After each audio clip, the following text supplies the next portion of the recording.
Hello everyone, welcome to our channel. आज हम बहुत इंपॉर्टेंट टॉपिक डिस्कस करने वाले हैं और बहुत इंटरेस्टिंग भी है, दैट इज न्यूक्लियोसोम। तो देखिए, इसको समझने से पहले आपको एक सवाल सोचना पड़ेगा और वो ये है कि हमारा जो डीएनए है, अगर हम डीएनए मॉलिक्यूल की बात करें तो डीएनए की जो लेंथ होती है लगभग 2.2 मीटर होती है। ओके और अगर हम न्यूक्लियस की बात करें, किसकी? न्यूक्लियस की। अरे भाई, डीएनए न्यूक्लियस में ही होता है, तो न्यूक्लियस की अगर हम बात करें तो उसकी डायमेंशन होती है 10⁻⁻⁶ मीटर। तो आप बताइए कि इतना लंबा डीएनए इस न्यूक्लियस के अंदर समाएगा कैसे? कैसे समाएगा? तो आपको उसकी पैकेजिंग करनी पड़ेगी। क्या करनी पड़ेगी? पैकेजिंग करनी पड़ेगी। गोल मोल मोड़ मोड़ जो भी उसका होता है वो सब करना पड़ेगा और इसी को हम बोलते हैं न्यूक्लियोसोम मॉडल या पैकेजिंग ऑफ डीएनए हेलिक्स। तो अभी आपको इतना तो समझ में आ गया होगा कि पैकेजिंग ऑफ डीएनए हेलिक्स की जरूरत क्यों पड़ी। ठीक है, पैकेजिंग ऑफ डीएनए हेलिक्स की, क्योंकि डीएनए मॉलिक्यूल बहुत लंबा है। ठीक है, और वो न्यूक्लियस में अच्छी तरह से आ जाए इसके लिए हमें डीएनए मॉलिक्यूल की पैकेजिंग करनी पड़ती है, उसको ऐसे खुला नहीं छोड़ना पड़ता। ठीक है, इसको हम न्यूक्लियोसोम मॉडल से एक्सप्लेन करेंगे अच्छे से। तो देखिए, न्यूक्लियोसोम मॉडल में क्या होता है, यानी कि पैकेजिंग होती किस तरह से है। इसके लिए मैं आपको एक डायग्राम बनाती हूँ यहाँ पर कि देखिए, इसमें दो चीजें हैं, एक तो डीएनए और हिस्टोन। आपको दो चीजों को याद रखना है यहाँ पर। First DNA and second histone. ये हिस्टोन जो होती हैं ये प्रोटीन्स होती हैं। मैं यहाँ लिख देती हूँ हिस्टोन प्रोटीन्स। ओके, तो देखिए, ये जो डीएनए होता है, आपने पढ़ा होगा कि डीएनए पे कौन सा चार्ज होता है? नेगेटिव। डीएनए पर कौन सा चार्ज होता है? नेगेटिव। अच्छा, हिस्टोन प्रोटीन पर कौन सा चार्ज होता है? पॉजिटिव। हिस्टोन प्रोटीन पर कौन सा चार्ज होता है? पॉजिटिव। तो जो नेगेटिव चीज है वो पॉजिटिव चीज को अट्रैक्ट करेगी या रिपेल करेगी? आप बताइए। ऑब्वियसली अट्रैक्ट करेगी, यानी कि ये डीएनए आराम से इस हिस्टोन प्रोटीन के चारों तरफ बाइंड हो सकता है, रैप हो सकता है। अब वो होता किस तरह से है तो इसे समझिए। जैसे मैंने यहाँ पर एक ये बनाया है, ये हिस्टोन का कोर है, ये हिस्टोन प्रोटीन का कोर। एक और बना देती हूँ मैं यहाँ पर, एक और बना देती हूँ। ठीक है, इतने तीन बहुत है, होते बहुत सारे हैं। ओके, अब हम यहाँ बात करते हैं डीएनए की कि डीएनए किस तरह से इस पर रैप होता है। ठीक है, तो देखिए, ये डीएनए इस तरह से एक टर्न, ठीक है, उसके बाद दूसरा टर्न ये लेता है। ठीक है, उसके बाद ये डीएनए नेक्स्ट हिस्टोन पर एक टर्न, दूसरा टर्न, उसके बाद उससे अगले हिस्टोन पर एक टर्न, दूसरा टर्न, और इस तरह से ये हिस्टोन पर इस तरह से टर्न ले लेके पैकेजिंग करता रहता है। तो आपको समझ में आ रहा है ये पैकेजिंग होती किस तरह से है? दो टर्न हर एक किसी पर ये लेता रहता है। मैं इसको जरा एक बार और बता देती हूँ आपको। फॉर एग्जाम्पल, मेरे पास ये बॉल है और मैं ये धागा, ये डीएनए है, ये धागा क्या है? डीएनए है। तो देखिए, डीएनए किस तरह से रैप होता है? एक टर्न, और ये हो गया इसका, ये हो गया इसका दूसरा टर्न, और ये देखिए इसने दो टर्न ले लिए, और दो टर्न लेने के बाद ये डीएनए इस तरह से लगभग हो जाएगा। आई थिंक आपको समझ में आ गया होगा। देखिए, बिल्कुल सेम स्ट्रक्चर बन रहा है हमारा। ठीक है, ये रेड कलर का डीएनए, इसमें व्हाइट कलर का डीएनए मैंने इस तरह से दिखाया है। ठीक है, और इस तरह से ये एक टर्न और दो टर्न, उसके बाद ये जो है ये अगले हिस्टोन पर नेक्स्ट टर्न लेगा, उसके बाद अगले हिस्टोन पर अगला टर्न लेगा, और इस तरह से डीएनए रैप होता चला जाएगा हिस्टोन प्रोटीन पर।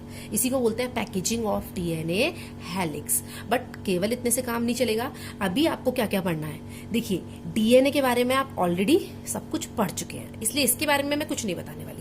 आपको जो बताना है वो इसके बारे में बताना है जिस पर ये रैप हुआ था, यानी कि इसके बारे में, हिस्टोन प्रोटीन के बारे में, कि ये क्या चीज है, किस चीज से बना होता है, कौन कौन से अमीनो एसिड इसमें होते हैं, तो इसके बारे में हम पढ़ेंगे।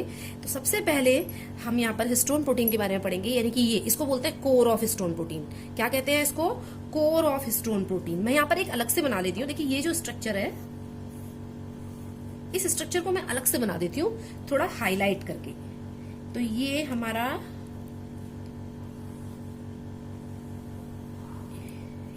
ये मैंने एक अलग से बना दिया है यहाँ पर, और इस पर मैं ये केवल इतना ही स्ट्रक्चर बनाया है हमने। डीएनए को ऐसे करके रैप कर दिया मैंने। ओके, इतना आपको समझ में आ गया होगा। तो ये रेड वाला है हमारा डीएनए, और ये जो ग्रीन वाला है ये है हमारा हिस्टोन। क्या है? Histone protein. ओके, इतना क्लियर है आपको? तो डीएनए के बारे में हम यहाँ पर कोई बात नहीं करने वाले, हम बात करने वाले हैं हिस्टोन के बारे में।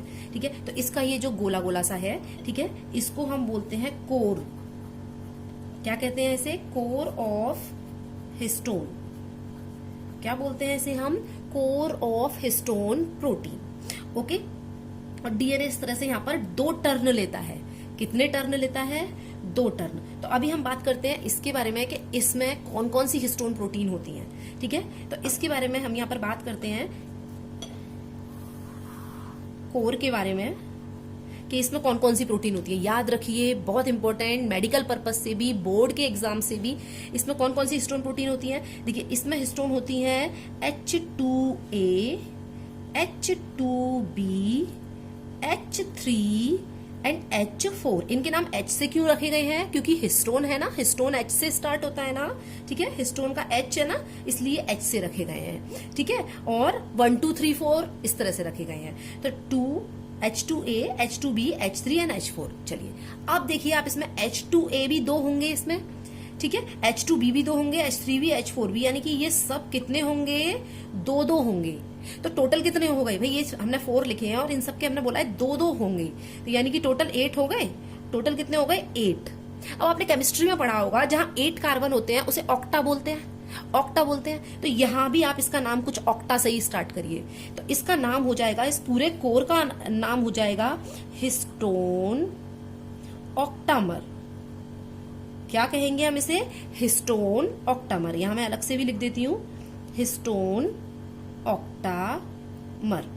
ठीक है, ऑक्टा, क्योंकि 8 है, यहां पर 8 हिस्टोन प्रोटीन है, इसलिए ऑक्टामर। यहां तक क्लियर है? यहां तक किसी को कोई प्रॉब्लम नहीं है? चलिए, अब अगले के बारे में क्वेश्चन ये राइज होता है कि मैडम ने यहाँ 2 बना दिया, 3 बना दिया, 4 बना दिया, अरे भाई 1 कहाँ गया? 1 कहाँ गया?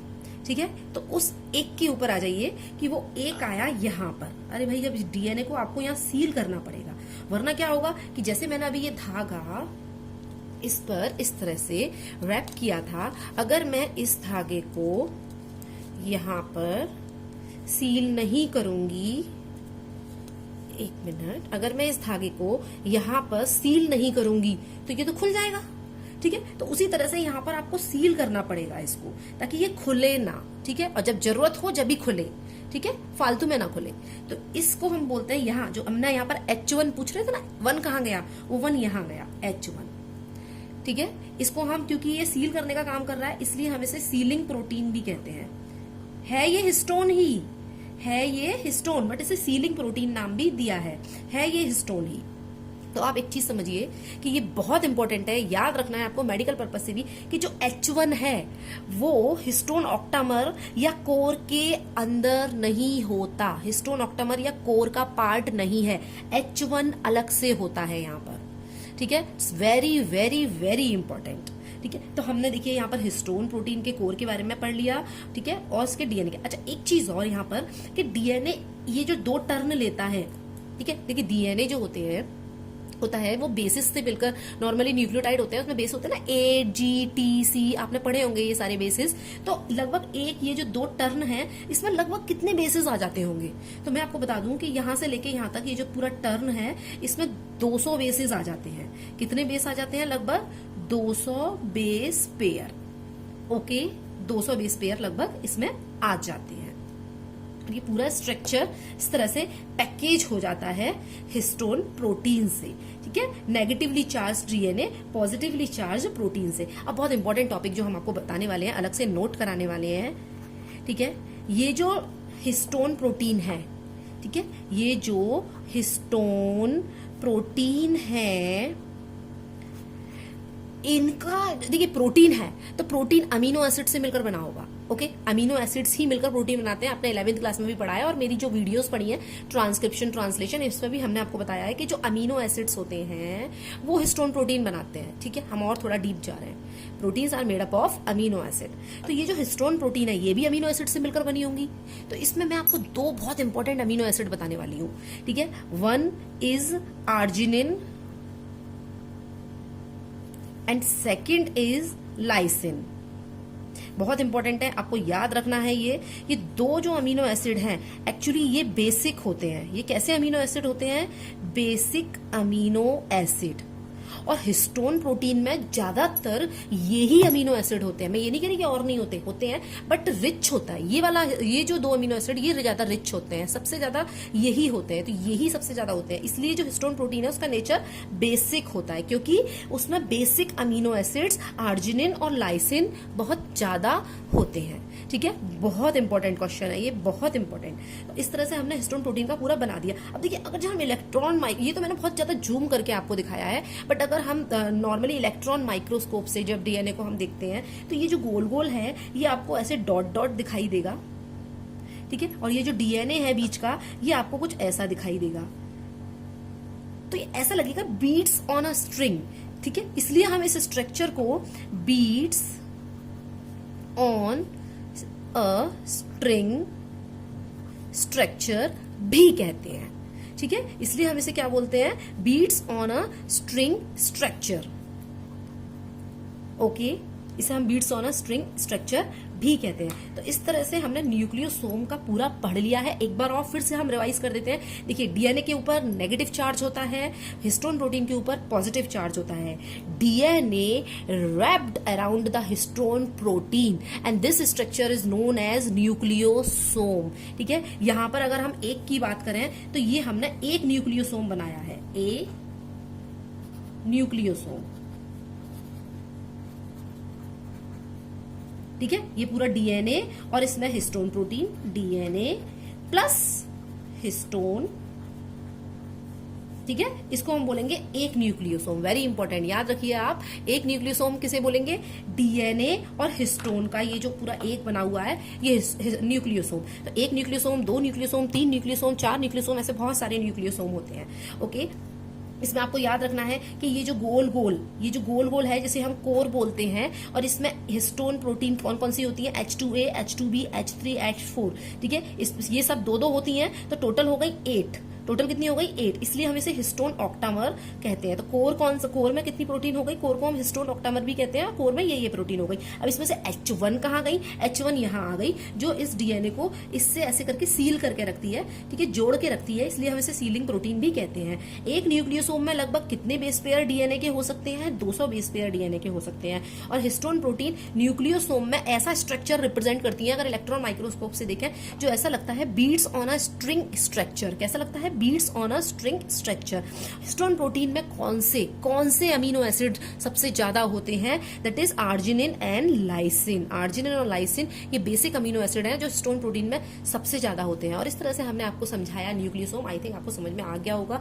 न्यूक्लियोसोम का जितना हमने आपको ये बताया है, मेडिकल या बोर्ड एग्जाम में इससे बाहर कुछ भी नहीं आने वाला। ठीक है, अगर आपको हमारी वीडियो अच्छी लगे तो इसे लाइक करिए, शेयर कीजिए, सब्सक्राइब कीजिए और कमेंट करके जरूर बताइए कि आपको हमारी वीडियो कैसे लगी। Bye bye.